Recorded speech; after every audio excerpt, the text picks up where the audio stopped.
burgeoning Africa is here, only on the Pulse of Africa channel.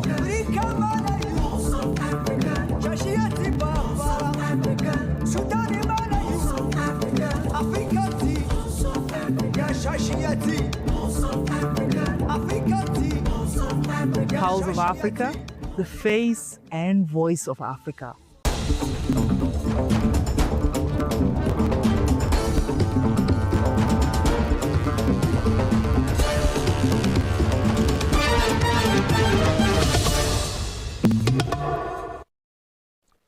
Hello and welcome. I'm Gamichi Samadida and you're watching POA News. Stay with us for in-depth coverage of the stories that are shaping our region and beyond. Let's begin with Burundi.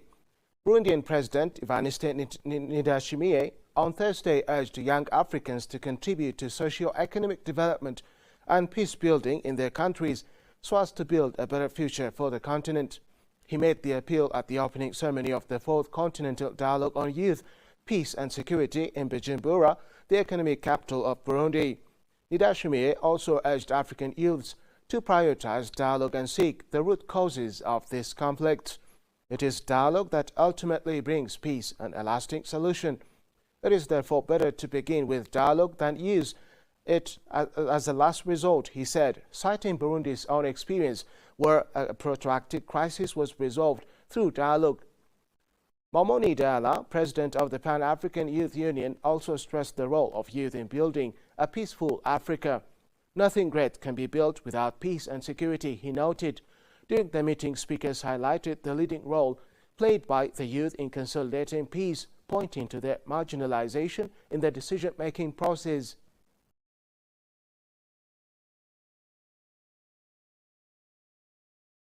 The chairperson of the African Union Commission, Mohamed Ali Yusuf, follows with great concern the developments in the Great Lakes region.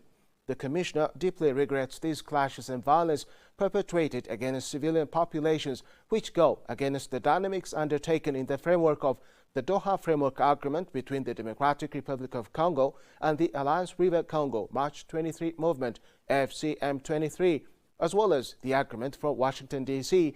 between DRC and Rwanda. He calls on all stakeholders to hold back and to prioritize a negotiated political solution. The Commissioner expresses his solidarity as well as that of the African Union towards the affected civilian population in the Democratic Republic of Congo and Burundi. He reaffirms the African Union's constant position that sustainable settlement of conflicts in the Great Lakes region is based on respect for the sovereignty and territorial integrity of all states. In this regard, he reiterates the condemnation of any attempt to establish a parallel administration in the east of the DRC. He also calls on the states of the region to respect their commitments under the Addis Ababa Framework Agreement and to comply with the Protocol on Non-Aggression and Mutual Defense of the International Conference on the Great Lakes region.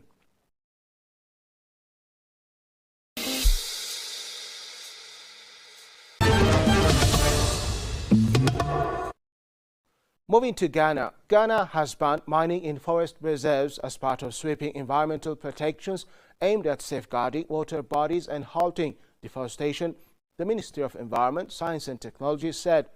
Africa's top gold producer is battling a surge in poorly regulated small-scale mining that is destroying cocoa farms, degrading forests and rivers, and heightening sustainability risks for its mining sector, sparking protests.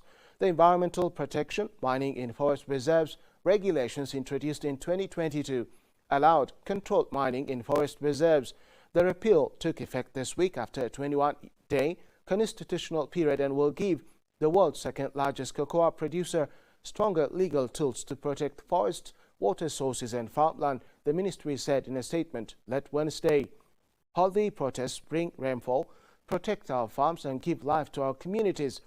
Clean rivers secure our drinking water and our future, Acting Environmental Minister Emmanuel Bah said.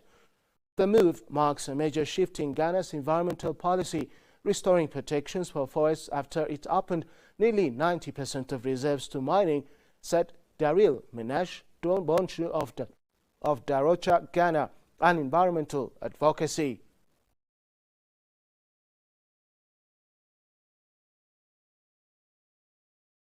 Moving to Morocco, the Moroccan kaftan was added in December 2025 in New Delhi to the list of intangible cultural heritage of humanity during the 20th session of United Nations Educational, Scientific and Cultural Organization, UNESCO's Intergovernmental Committee for the Safeguarding of Intangible Cultural Heritage. This inscription is an international recognition of Morocco's artistic genius and centuries-old know-how, as well as the kingdom's ability to safeguard, promote and transmit its traditions. It crowns Morocco's steadfast efforts under the enlightened leadership of King Mohammed VI in the field of preserving and conserving Morocco's cultural heritage. Among the wide range of Morocco's cultural tapestry, the kaftan is a cornerstone. Its historical value, rooted in centuries of practice, is combined with its social significance, a symbol of identity, social cohesion, and cultural and regional diversity. The kaftan is a true total social fact involving the entire community in its design, production, and everyday use.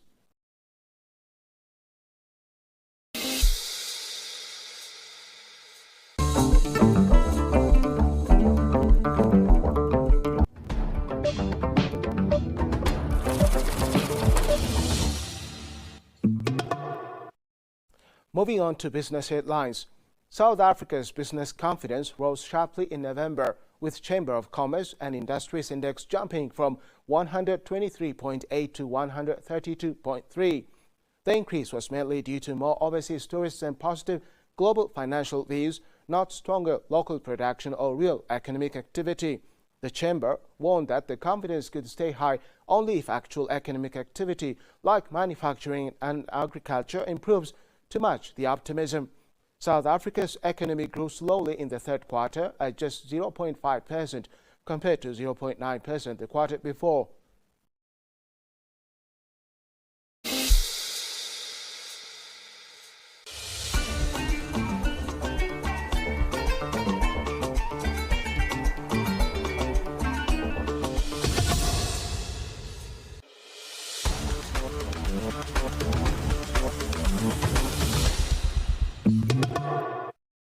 Shifting to sport news, Tunisia has officially announced their 27-man squad for the highly anticipated 2025 Africa Cup of Nations in Morocco.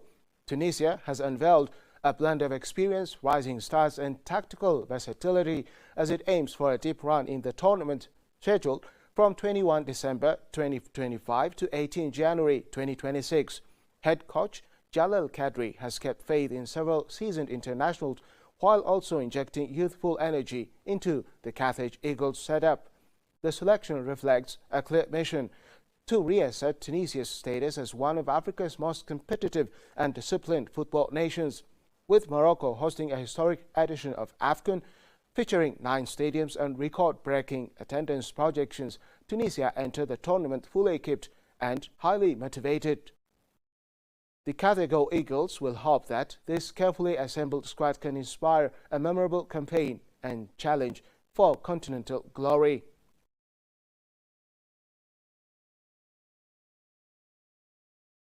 Let's take a look at the most recent forecast to understand the expected weather conditions across the region.